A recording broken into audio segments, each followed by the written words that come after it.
Isha foundation ಹೋಗ್ತಾ ಇದೀವಿ. ಸಿಕ್ಕಾಪಟ್ಟೆ ರಶ್ ಇದೆ, ಬಸ್ ಮಾತ್ರ ಸಿಕ್ಕಾಪಟ್ಟೆ ರಶ್.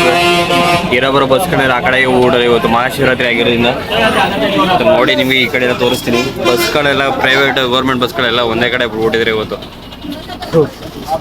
ಒಂದು ಊಟ ಮಾಡಿದೆ, ಒಂದು ಊಟಕ್ಕೆ 100 ರೂಪಾಯಿ ತಗೋತಾರೆ ವೆಜ್ಜು. ಚೆನ್ನಾಗಿತ್ತು ಮಾತ್ರ ವೆಜ್ಜು. ಇಲ್ಲಿ ಸೇಮ್ ನಮ್ಮ ಕರ್ನಾಟಕದ ಥರನೇ ಏನು ಅಷ್ಟೊಂದೇನು ಡಿಫ್ರೆನ್ಸ್ ಬರೋಲ್ಲ ಊಟ ಎಲ್ಲ. ಆ ಕಡೆ ಎಲ್ಲ ಏನು ಬಸ್ ನಿಂತಿದೆ 14D ಎಲ್ಲ ಬಸ್ಗಳು ಹೋಗ್ತಾ ಇರೋದೇ ಈಶಾ ಫೌಂಡೇಶನ್ಗೆ.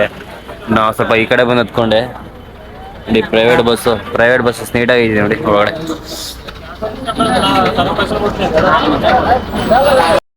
50 ರೂಪಾಯಿ ತಗೋದವ್ರೆ ಒಂದು ಇಲ್ಲಿಂದ ಅಲ್ಲಿ ಗಂಟ. ನೋಡೋಣ ಹೆಂಗಿರುತ್ತೆ ಜರ್ನಿ.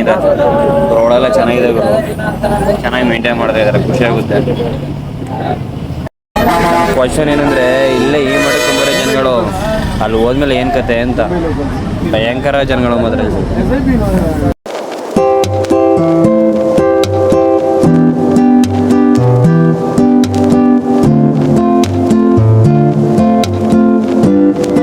ಜನ ಮಾತ್ರ ಸಿಕ್ಕಾಪಟ್ಟೆ ಜನ ಅವರೇ ಮಾತ್ರ. ಯಪ್ಪ ಜನ ಸಾಗರ ಅಂತ ಹೇಳ್ಬೋದು. ಮುಂದೆ ಹೋಯ್ತಾರೆ ಗೊತ್ತಾಯ್ತದೆ ಹೆಂಗಿರುತ್ತೆ ಏನು ಅಂತ. 3 ಕಿಲೋಮೀಟರ್ ಮುಂಚೆನೇ ಬಸ್ ನಿಲ್ಲಿಸ್ಬಿಡ್ತಾರೆ. 3 ಕಿಲೋಮೀಟರ್ ಮುಂದಿನ ಬಸ್ ನಿಲ್ಲಿಸ್ಬಿಟ್ರೆ ಸಿಕ್ಕಾಪಟ್ಟೆ ದೂರ ನಡಿಬೇಕು. ಒಂಥರ ನೋಡೋಣ ಹೆಸರು ಹೋಗ್ಬೇಕಾಗುತ್ತೆ.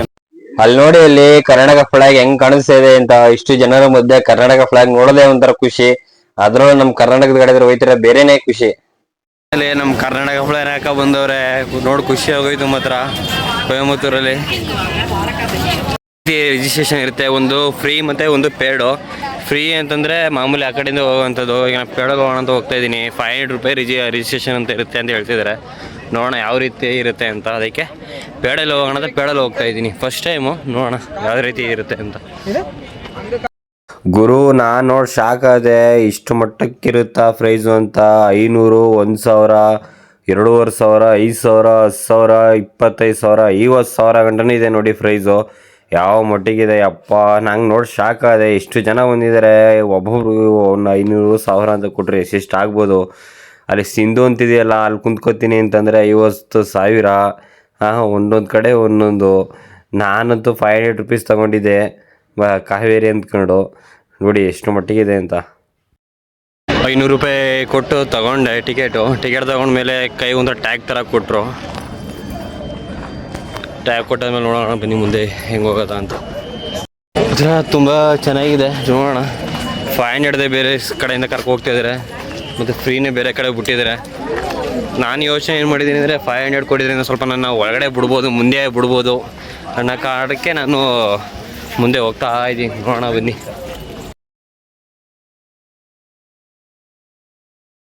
ಇಲ್ಲಿ ನೋಡಿ, ಇಲ್ಲಿ ಮಾತ್ರ ಭಯಂಕರ ಇದೆ. ಸಾಂಸ್ಕೃತಿಕ ಕಾರ್ಯಕ್ರಮ ನಡೀತಾ ಇದೆ. ನಾವು ಯಾವ ತುದಿಲಿ ಕುಂತಿದ್ದೀವಿ ಅಂದರೆ ನಮಗೆ ಅಲ್ಲಿ ಟಿ ವಿಲಿ ನೋಡ್ಬೋದು ಅಷ್ಟೇ ನೀಟಾಗಿ. ಅಲ್ಲಿ ಏನೂ ಕಾಣಿಸಲ್ಲ ನಮಗೆ ದೂರದಿಂದ. ಮನೇಲೇ ಇದ್ದೀರಾ ಆಯ್ತಿದ್ದು ಅಂತ ಅನ್ಕೋತೀವಿ. ನಾವು ಬಂದು ಕಾವೇರಿ ಇದರಲ್ಲಿ ಬಂದಿರೋದು. ಇದ್ರ ಒಂದು ಬ್ಯಾಂಡ್ ಕೊಡ್ತಾರೆ ಅಷ್ಟೇ. ಎಷ್ಟೋ ಜನ ಇದ್ದಾರೆ, ತುಂಬ ರಶ್ ಇರುತ್ತೆ ಮಾತ್ರ ನೋಡಿ.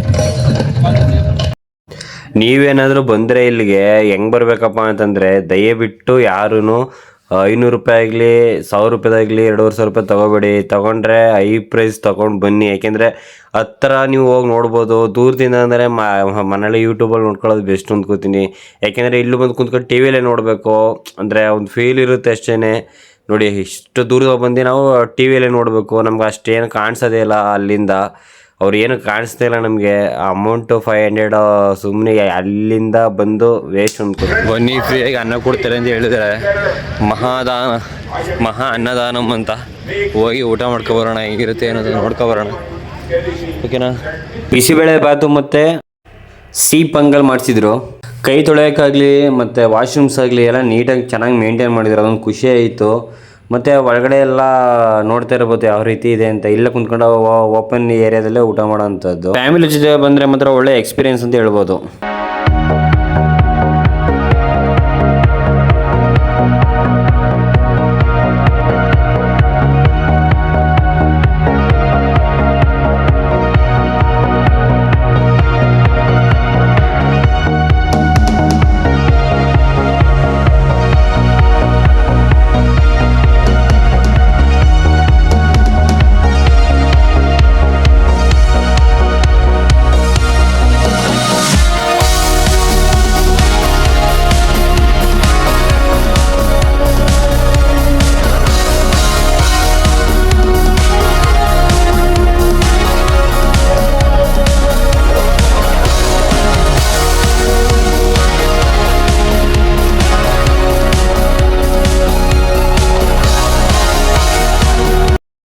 ಲೇಟ್ ಐತೆ ಎಲ್ಲ ಹಂಗೆ ಮಲ್ಕೊಬಿಡ್ತಾರೆ. ತುಂಬ ಜನ ಕುಂತಿ ಜಾಗದಲ್ಲಿ ಮುನಿಕತ್ತಾರೆ, ತುಂಬ ಜನ ಕೆಳಗಡೆ ತಾರ್ಪ್ ಗಿಲ್ಪಲ್ ತಂದಿರ ಅಲ್ಲೇ ಹಾಸ್ಕೊಂಡು ಮುನಿಕೊಬಿಡ್ತಾರೆ. ಮಾತ್ರ ತುಂಬ ಲಾಂಗಿಂದ ಬಂದಿರೋರೆಲ್ಲರೂ ನೋಡ್ತಾ ಇರ್ಬೋದು. ತುಂಬ ಜನ ಜಾಗರಣೆ ಮಾಡ್ತಾರೆ, ಮಾತ್ರ ತುಂಬ ಚೆನ್ನಾಗಿರುತ್ತೆ ಎಕ್ಸ್ಪೀರಿಯೆನ್ಸು. ಅದು ಹೇಳಿದ್ಮೇಲೆ ಹತ್ತಿರದಿಂದ ನೋಡಬೇಕು ಅಂದರೆ ಯಾವುದೇ ಕಾರಣಕ್ಕೂ ಆಗಲ್ಲ. ಸ್ವಲ್ಪ ದೂರದಿಂದ ನೋಡ್ತೀನಿ ಅಂದರೆ ಹೋಗಿದ್ದು ಬನ್ನಿ, ಏನಿಲ್ಲ ಹೋಗಿದ್ದು ಬರ್ಬೋದು. ಅದೇ ಹತ್ತಿರದಿಂದ ನೋಡ್ತೀನಿ ಅಂದರೆ ಸ್ವಲ್ಪ ಅಮೌಂಟ್ ಜಾಸ್ತಿ ಆಗುತ್ತೆ ಅಷ್ಟೇ, ಇನ್ನೇನಿಲ್ಲ. ಹೋಗಿ 50,000 ರೂಪಾಯಿ ಕೊಟ್ಟು ಫ್ರೆಂಡ್ ಕುಂತ್ಕೊಂಡು ಆರಾಮಾಗಿ ನೋಡ್ಕೊಬರ್ಬೋದು.